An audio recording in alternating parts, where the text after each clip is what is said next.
राजीव रंजन, अगर हम इसके समाधान की तरफ चलें तो क्या वक्त नहीं आ गया है कि सबसे पहले तो हमें जन कल्याण क्या है और रेवड़ी क्या है इसे परिभाषित करने की जरूरत है। ना रहेगा बांस ना बजेगी बांसुरी। देखिए संदीप जी, वायदे लोकतंत्र में तो होंगे। चुनाव के अवसर पर पॉलिटिकल पार्टीज ये जरूर कहेंगे कि अगर वो सत्ता में आए तो क्या करेंगे। विनोद अग्निहोत्री जी ने कहा कि अपोजिशन के पास तो कुछ होता नहीं है। देखिए, अपोजिशन में जब राजनीतिक दल होते हैं तो उनको ब्रिटिश जो पार्लियामेंट्री डेमोक्रेसी है वो क्यों नहीं देखते हैं, जहां आप एक वहाँ शैडो गवर्नमेंट बनाते हैं, जो प्रिंसिपल अपोजिशन होता है वो शैडो कैबिनेट बनाता है, और उसके जरिए आप एक एक विभाग में आप आकलन कर सकते हैं कितने संसाधन आपके पास आने वाले हैं। और हर वर्ष और जो आप सरकार चला रहे हैं, आप ब्रिटेन का एक सेकंड राजीव जी, आपने ब्रिटेन का बड़ा अच्छा जिक्र कर दिया। ब्रिटेन में जहां मतभेद होते हैं, मनभेद नहीं होते, यहां तो मतभेद जमा मनभेद इस आलम पे है कि विपक्ष को आधी जगह तो बुलाती नहीं सरकार, आधे फंक्शंस में आधी जगह सलाह मशवरा नहीं होता, सर्वदलीय बैठक भी अपने आप में अपवाद हो गई है। गलत तो नहीं कह रहा हूं विनोद? शैडो कैबिनेट जो है अच्छी बात है। एक मिनट विनोद से थोड़ी तस्दीक करा लूं, आपके पास आ रहा हूं। देखिए, शैडो कैबिनेट बहुत अच्छा विचार है। राजीव जी बहुत वरिष्ठ नेता हैं और बड़ा अच्छा बोलते हैं, बिल्कुल सही बात है। लेकिन क्या व्यवहारिक स्तर पर भारत के लोकतंत्र में है शैडो कैबिनेट? या सरकारें इतना स्पेस देती हैं क्या विपक्ष को? देती है क्या, बताइए। कहीं की सरकार, कोई पार्टी की सरकार हो, कोई विपक्ष को स्पेस नहीं देती। राज्यों में कहा आप डिप्टी स्पीकर जो अपोजिशन को मिलना होता है वो तो दिया नहीं गया, कहीं नहीं देता। राज्यों में नहीं देते ना केंद्र में देते हैं। आप कह रहे हैं शैडो कैबिनेट। राजीव जी रिस्पॉन्ड कीजिए प्लीज।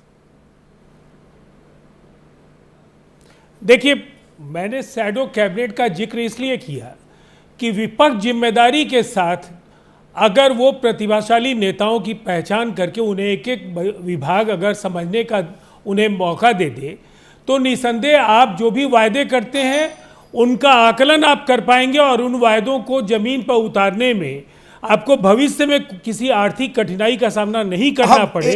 ये सुनिश्चित करना आपके लिए आसान। अरुण कुमार शर्मा रोहिणी वासी हैं राजीव भाई, वो कह रहे हैं मुफ्त की रेवड़ी जनता के टैक्स के पैसों से नहीं बल्कि राजनीतिक पार्टियों के फंड से दी जानी चाहिए, तब तो सब बंद हो जाएगा, फिर समझ में आ जाएगा जन कल्याण कहां है और रेवड़ी कहां है, अपनी जेब से देने पड़ जाए तो। देखिए, अब काफ़ी अच्छे दर्शक हैं, सबके अपने अपने विचार हैं।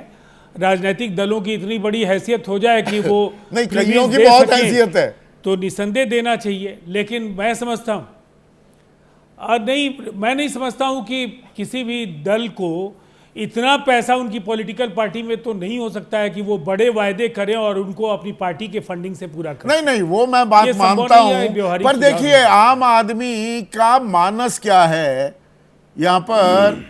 डॉक्टर साहिबा, आम आदमी मतलब ये कह रहा है कि दे रहे हो तो अपनी जेब से दे के दिखाओ ना। वो व्यवहारिक बात नहीं है, पर वो एक तंज कस रहे हैं आप पर दरअसल। देखिए, जो इलेक्टोरल बॉन्ड का अकूत पैसा है वो उससे तो कितनी रेवड़ियां बढ़ जाएंगी। सीधी सी बात है, इलेक्टोरल बॉन्ड का पैसा किसमें जाता है संदीप जी? इनके आलीशान नुमा भारतीय जनता पार्टी के हेडक्वार्टर बनाने में जाता है। लोकसभा चुनावों की बात है, सूरत में एक सरपंच थे, वो आके भारतीय जनता पार्टी के जिलाध्यक्ष से बोल रहे थे 3 साल से स्कूल बंद है, टीचर्स नहीं है, बच्चे स्कूल नहीं जा पा रहे हैं। उन्होंने बोला अरे ये सब फालतू बात मत करो। वहीं सूरत में आलीशान नुमा 5 स्टार भारतीय जनता पार्टी का कार्यालय बन गया है। यही प्रधानमंत्री मोदी जी रेवड़ी करते हैं। मुझे आरोप प्रत्यारोपों में शैलेश सागर जो कह रहे हैं, धनबाद वासी, वो कह रहे हैं कल्याण योजना के नाम पर शुरू की गई ये रेवड़ियां अर्थव्यवस्था को कर्ज की बेड़ियों में फंसाती जा रही हैं। प्रियंका, इस सवाल का जवाब या इन नीतियों का दूरगामी असर क्या होगा, क्या उसका आकलन भी कर रहे हैं आप लोग? अब जैसा मैंने कहा संदीप जी, अरविंद केजरीवाल जी की फाइनेंशियल प्रूडेंस ज़बरदस्त है। वो खुद एक IRS अफसर रह चुके हैं और दिल्ली की झुग्गियों में रहने के बाद उनको प्रॉब्लम्स का भी पता है, सोल्यूशन का भी पता है, उनको फाइनेंसेस भी समझ आते हैं। जिस वजह से जब हमने दिल्ली में टेक ओवर किया था तो लगभग 28,000 करोड़ का बजट था और आज वो करीब 80,000 करोड़ पर जाता है। इसमें हमने 16% हेल्थ को दिया है, लगभग 26% एजुकेशन को दिया है, लगातार बढ़ता गया है ये। और साथ में ही हम इसके ऊपर हमने दिल्ली की जनता को मुफ्त तीर्थ यात्रा भी दी है, जिसकी सर अभी आलोचना कर रहे थे। हमने अब दिल्ली की सरकार जनता का को काम तीर्थ यात्रा फ्री बस करवाना भी यात्रा- हो गया है, या दरअसल ये आम आदमी जो है, जनता जनार्दन, लोकतंत्र का तथाकथित भगवान, उसे रिझाने लुभाने के तमाम तरीके, साम दाम दंड भेद इस्तेमाल हो रहे हैं।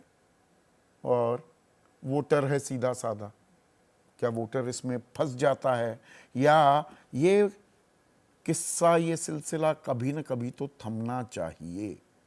नया फॉर्मेट आपको कैसा लगा है? आपकी राय की दरकार रहेगी, हमें लगातार ये बताइएगा। और ये आप ही की मांग पर हमने अब वक्त भी बढ़ाया है और तरीका भी थोड़ा बदला है, और सुधार की कहां गुंजाइश है वो जरूर बताइए।